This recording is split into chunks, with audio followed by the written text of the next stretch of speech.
এ এক শ্বাসরুদ্ধকর মধু সংগ্রহ অভিযান।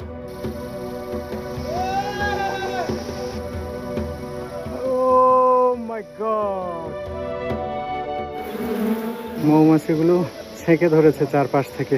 এটা হচ্ছে মৌমাছির হুল, ওনার প্যান্টে ফুটাইছে কিন্তু চামড়া পর্যন্ত পৌঁছায় নাই।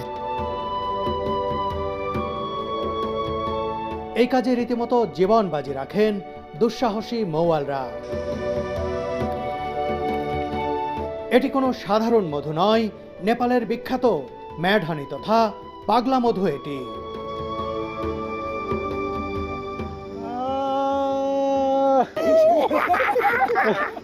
ঔষধি গুণাগুণ সমৃদ্ধ এই মধু সামান্য পরিমাণে খেলেই অনুভূত হয় অদ্ভুত মাদকতা।